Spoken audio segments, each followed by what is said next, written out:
नमस्कार, मी सुदर्शन देवगरे पुन्हा एकदा तुम्हा सगळ्यांचं स्वागत करतो माझ्या एका नव्या व्हिडिओमध्ये। आणि मित्रांनो, हा डिसइन्फेक्शन टॉपिकवरचा पेपर अनालिसिस आहे 2023 मध्ये। डिसइन्फेक्शन चॅप्टरवर काय काय विचारलेलं आहे त्या संदर्भातलं हे डिस्कशन आहे आणि जवळजवळ 7 ते 8 प्रश्न जे आहेत ते या टॉपिकवर विचारलेले आहे। सो मित्रांनो, डीएमईआरचा फॉर्म तुम्ही नक्कीच भरलेला असेल। आपली बॅच डीएमईआर संदर्भातली सुरू झालेली आहे। या बॅच मध्ये ऑलरेडी आरोग्य विभागामध्ये आणि जिल्हा परिषदेमध्ये 100 पेक्षा जास्त मुलांचं सिलेक्शन झालेलं आहे। ही बॅच रेकॉर्डेड फॉर्म मध्ये असल्यामुळे तुम्हाला जेव्हा पाहिजे त्या पद्धतीने तुम्ही ते सगळे व्हिडिओज बघू शकता, तुमच्या टाइम नुसार बघू शकता। आणि या बॅच मधून तुम्हाला ज्या लोकांनी माझ्याकडे बॅच जॉईन केलेली आहे त्या सगळ्यांना आपण नोट्स देखील प्रोव्हाइड करतो आहे आणि काही एमसीक्यू सेशन जे आहे ते व्हॉट्सअपला आपण घेणार आहे। तर अशा पद्धतीने बऱ्याच गोष्टी ज्या आहेत त्या मित्रांनो आपण या बॅच मध्ये करणार आहे। ज्या मुलांना बॅच जॉईन करायची आहे त्यांनी मला माझ्या 99 60 157 852 या नंबरवर मला व्हॉट्सअप करा आणि नक्कीच तुम्हा सगळ्यांना लॅब असिस्टंट, लॅब टेक्निशियन ज्या जागा जवळजवळ 300 पेक्षा जास्त आहे इथे सिलेक्ट होण्याची एक सुवर्ण संधी आहे। तिथे तुमची मेहनत कुठेच कमी पडू नये अशी अपेक्षा आहे। आणि मित्रांनो, आजचा हा पार्ट खूप महत्त्वाचा आहे कारण की यामध्ये आपल्याला डिसइन्फेक्शन चॅप्टर जो ऑलरेडी आपण कव्हर केलेला आहे, कंप्लीट केलेला आहे। त्याच्या आधी देखील आपण आपला स्टरलायझेशन टॉपिक कंप्लीट केलेला आहे, त्याच्यावरचं देखील पेपर अनालिसिस मी घेतलेला आहे। आता डिसइन्फेक्शन चे पार्ट कंप्लीट केल्याच्या नंतर, तो टॉपिक कंप्लीट केल्यानंतर कशा प्रकारचे प्रश्न त्याच्यावर आहे बघूया। सो जाऊया आजच्या पहिल्या प्रश्नाकडे। सो मित्रांनो, which of the following is the most resistant to the chemical disinfectant. माझा जो टॉपिक होता डिसइन्फेक्शनचा पार्ट 2 होता, तो ऑलरेडी यूट्यूबला अवेलेबल आहे। हा व्हिडिओ तुम्ही बघत असाल तर नक्कीच सायन्स विथ सुदर्शन या टॉपिक या यूट्यूब चॅनलला तुम्ही माझ्या व्हिजिट करा। त्याच्यामध्ये मी माझा पार्ट 2 डिसइन्फेक्शनचा दिलेला आहे। त्याच्यामध्ये तो पाहिल्याच्या नंतरच तुम्ही हे सगळे प्रश्न सॉल्व्ह करण्याचा प्रयत्न करा। तोपर्यंत ह्या व्हिडिओला तुम्ही बघू नका, जेणेकरून तुम्हाला सगळी माहिती जी आहे हे प्रश्न सॉल्व्ह करत असताना कशा पद्धतीने हे सर्व मी शिकवत आहे ते तुमच्या लक्षात येईल। सो मित्रांनो, which of the following is the most resistant to the chemical disinfectant. Chemical डिसइन्फेक्टंटला कोण सर्वात जास्त रेजिस्ट करतो? आपल्याला माहिती आहे प्रियॉन्स बद्दल मी सांगितलं होतं, प्रियॉन्स बद्दल मी सांगितलेलं आहे की हा प्रियॉन्स डिसइन्फेक्टंटला बिलकुलच ऐकत नाही। इतका बदमाश हा प्रियॉन्स आहे, तो रेजिस्ट करतो डिसइन्फेक्टंटला। जे केमिकल डिसइन्फेक्टंट आहे ते बॅक्टेरियावर ऍक्ट करतात, व्हायरसवर ऍक्ट करतात, फंगीवर ऍक्ट करतात। बॅक्टेरियोसायडल आहे, व्हिरुसायडल आहे, फंगीसायडल आहे, पण प्रियॉन्सवर तो ऍक्ट करत नाही। प्रियॉनवर ड्राय हीट सुद्धा इफेक्ट करत नाही। मॉइस्ट हीट स्टरलायझेशन बऱ्यापैकी त्याच्यावर काम करू शकते, पण ते रिलायबल नाही असं मी माझ्या व्हिडिओमध्ये ऑलरेडी समजून सांगितलेलं आहे। हा पूर्ण टॉपिक थोडासा मी याच्यामध्ये एक्सप्लेन केलेला आहे। सो मित्रांनो, नक्कीच याचं जे आन्सर आहे ते प्रियॉन्स आहे। आपल्या नेक्स्ट प्रश्नाकडे आपण जाऊया की which of the following is the most commonly use disinfectant for the laboratory floors. फ्लोअर्सला लॅबोरेटरी मधल्या जर क्लीन करायचं आहे तर नक्कीच आयसोप्रोपाइल अल्कोहोल तर नाहीच आहे, बेनिडीन पण नाही आहे, क्लोरहेक्सिडिन पण नाही। याचा आन्सर जे आहे ते क्रिसॉल आहे। या संदर्भात देखील थोडीशी इन्फॉर्मेशन आपण बघितलेली आहे। नेक्स्ट जो आपला प्रश्न आहे, mechanism of action of alcohol chemical disinfectant is, म्हणजे अल्कोहोल जो आहे कशा प्रकारे काम करतो। बरं, तुम्हाला मी आधीच समजून सांगितलं होतं की जो अल्कोहोल आहे हा स्पोरीसायडल ऍक्टिव्हिटी दाखवत नाही, म्हणजे जे स्पोर्स असतात बॅक्टेरियाचे त्यांना तो डिस्ट्रॉय करू शकत नाही। म्हणजे जिथे जिथे स्पोरीसायडल आहे ते आन्सर चुकीचं आहे। मग राहिला प्रश्न ऑप्शन नंबर 1, बॅक्टेरियोसायडल आहे का? यस, डेफिनेटली आहे, पण त्याचबरोबर तो फंगीसायडल सुद्धा आहे। त्याच्यामुळे बॅक्टेरियोसायडल आहे म्हणून पहिल्याच्यावर क्लिक केला आणि समोर जर तुम्ही गेला तर तुमचं आन्सर चुकू शकतं। म्हणून सगळे ऑप्शन समजून घेणं बरोबर आहे। इथे बघता अल्कोहोल हा बॅक्टेरियोसायडल आहे का? यस, डेफिनेटली आहे, पण त्याचबरोबर तो फंगीसायडल पण आहे म्हणून पहिलं आन्सर चुकलं आहे आणि तिसरं आन्सर जे आहे ते बरोबर आहे। कॉम्पिटिटिव्ह एक्झाममध्ये ह्याच गोष्टी असतात। पहिलं आन्सर इथे तसं पाहिलं तर बरोबर आहे, पण तिसरं पण आन्सर बरोबर आहे आणि दोघांच्या कंपॅरिझन मध्ये तिसरं आन्सर जास्त बरोबर आहे, म्हणून याचा आन्सर जे आहे हे तिसऱ्या नंबरचा आहे। तर पुढे समजून घेऊया। हा एक छोटासा प्रश्न आहे, as per the DCC recommendation. DCC चा अर्थ आहे centre for disease control and prevention. Which of the following agent is use as a chemical disinfectant for the laboratory instrument. Laboratory मधल्या इन्स्ट्रुमेंटसाठी काय तुम्ही ॲज अ डिसइन्फेक्टंट म्हणून काम करणार आहे? मी माझ्या अल्डिहाइड टॉपिक मध्ये पार्ट 2 मध्येच डिसइन्फेक्टंट जेव्हा मी शिकवलं त्याच्यामध्ये अल्डिहाइड मी जेव्हा शिकवलं तेव्हा मी फॉर्मल डिहाइड पण सांगितलं आणि ग्लुटराल्डिहाइड पण सांगितलेलं आहे. सो मित्रांनो, नॉर्मल सलाईनचा उपयोग बिलकुल होत नाही, पोव्हिडियन आयोडीन देखील याच्यामध्ये येत नाही. अँड कन्फ्युजन जे आहे ते ग्लुटराल्डिहाइड आहे आणि फॉर्मल्डिहाइड आहे. तर याचा करेक्ट आन्सर जे आहे ते ग्लुटराल्डिहाइड आहे, कारण की ग्लुटराल्डिहाइड जे आहे ते मेडिकल इक्विपमेंट मध्ये होते. आणि इथे विचारलेलं आहे लॅबोरेटरी इन्स्ट्रुमेंट, तर लॅबोरेटरीमध्ये असलेले इन्स्ट्रुमेंट हे मेडिकल इन्स्ट्रुमेंट असल्यामुळे तिथे ग्लुटराल्डिहाइडचा उपयोग होतो. मग फॉर्मल्डिहाइडचा उपयोग कुठे होतो, तर फॉर्मल्डिहाइड हे वुडन सरफेसवर, ब्रिक्सवर, इलेक्ट्रॉनिक्स आणि मेकॅनिकल इक्विपमेंट जर असेल तर तिथे मात्र फॉर्मल्डिहाइड होतो. किती छोटासा डिफरन्स आहे बघा.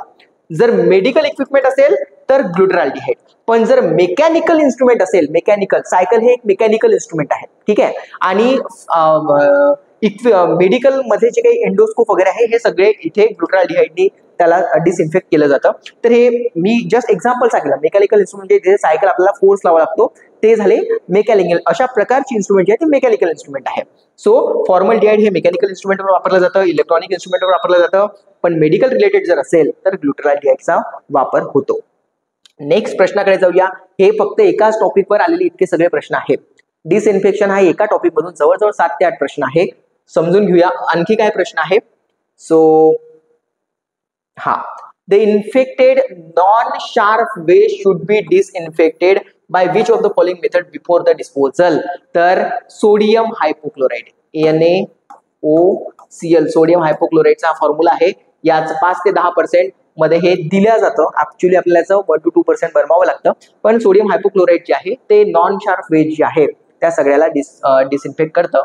तर या संदर्भात आपण ऑलरेडी बोललेलो आहे. यामध्ये ह्या जे मी तुम्हाला शिकवलं त्या व्हिडिओमध्ये नक्की हे सगळं मी सांगितलेलं आहे. Which of the following is the most resistant to the, अच्छा हा आपण एक घेतलेला आहे ऑलरेडी, डबल तो आलेला आहे, पण मोस्ट रेजिस्टन्स केमिकल डिसइन्फेक्टिंगला तो प्रिओन आहे. हा ऑलरेडी आपण झालेला होता, डबल आलेला तो प्रश्न आहे. Okay, which of the following is use as a Sterlite the endoscope, हे पण देखील मी सांगितलं आहे. एंडोस्कोप संदर्भात एक मेडिकल इन्स्ट्रुमेंट आहे, मेडिकल इन्स्ट्रुमेंट आहे म्हणजेच ग्लुटराल्डिहाइड मध्ये त्याचा उपयोग होईल. फॉर्मल्डिहाइडचा उपयोग कुठे होतो, तर फ्युमिगेशन मध्ये होतो, म्हणजे जे रूम पॅक असते तिथे वुडन सरफेसवर होते. इलेक्ट्रॉनिक अँड मेकॅनिकल इन्स्ट्रुमेंट मध्ये याचा उपयोग होतो. फ्युमिगंट म्हणून त्याचा उपयोग होते. ग्लुटराल्डिहाइड पण किती पर्सेंटेज मध्ये, तर 2% मध्ये. हे प्रश्न नाहीये, पण हा प्रश्न विचारला जाऊ शकतो येणाऱ्या एक्झाम मध्ये की किती पर्सेंटेज मध्ये. हे मी माझ्या डिसइन्फेक्शनच्या पार्ट 2 मध्ये सांगितलेलं आहे. सो तुम्ही सायन्स विथ सुदर्शन या युट्यूब चॅनलला व्हिजिट करा. तिथे प्लेलिस्ट मध्ये तुम्हाला या डिसइन्फेक्शनचा पार्ट 2 नक्की दिसेल. तो बघितल्यानंतरच तुम्ही या सगळ्या प्रश्नावर या, म्हणजे तुम्हाला हे सेशन चांगलं समजेल. सो 2% मेडिकल इक्विपमेंट मध्ये याचा उपयोग होतो. हे दोन्ही जे अल्कोहोल आहे, आयसोप्रोपिल अल्कोहोल किंवा फिनॉल, तर 70% to 90% अल्कोहोल जो आहे हा मोर इफेक्टिव्ह आहे. 90% अल्कोहोल हा लेस इफेक्टिव्ह आहे. आपल्याला वाटेल की 95% अल्कोहोल जास्त इफेक्टिव्ह आहे की 70%. सो मी माझ्या क्लासमध्ये पण सांगितलेलं आहे की 90 to 95% हा लेस इफेक्टिव्ह आहे. 70 ते 90 पर्यंत जो आहे हा मोर इफेक्टिव्ह आहे. इथे 95 पाहिजे. सो अशा प्रकारे ह्या सगळ्या ऑप्शनला देखील आपण इथे एक्सप्लेन केलेला आहे. पुढे समजून घेऊया.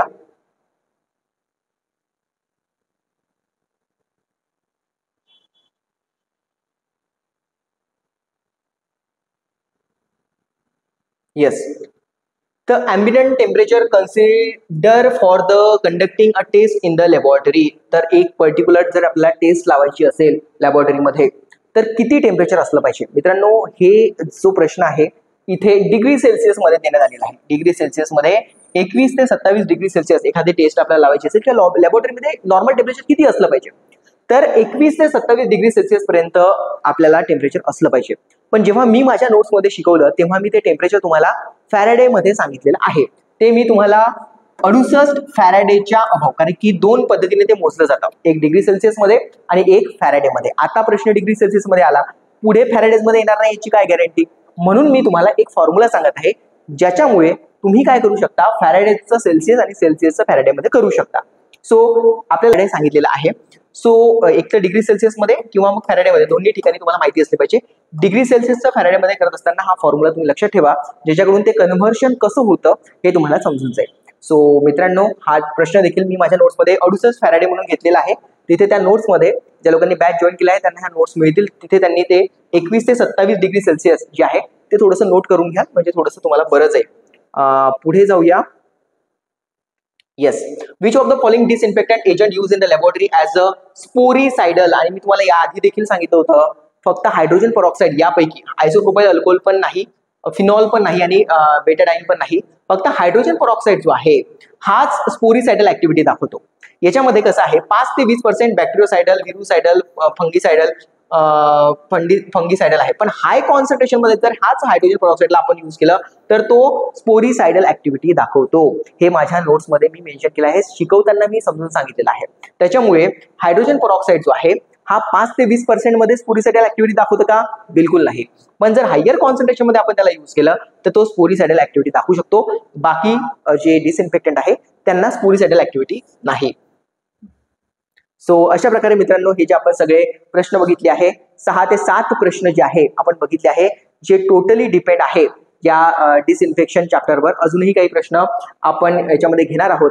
आपला नेक्स्ट टॉपिक जो असणार आहे तो घेतल्याच्या नंतर आपण अशाच प्रकारे याचं पेपरचं अनालिसिस घेणार आहे. सो मित्रांनो ज्या लोकांना बॅच जॉईन करायची असेल त्यांनी माझ्या 99 60 157 852 या नंबरला मला कॉन्टॅक्ट करा आणि त्यामध्ये आपण आपले बॅच तर कम्प्लीट करणारच आहे, त्याचबरोबर आपल्या प्रत्येक टॉपिकच्या नंतर पेपर अनालिसिस जसं आपण आता हे डिसइन्फेक्शन चॅप्टरवर घेतलं तसं देखील घेणार आहे. सो मित्रांनो भेटूया आपल्या नेक्स्ट टॉपिक सोबत लवकरच. तोपर्यंत जय महाराष्ट्र.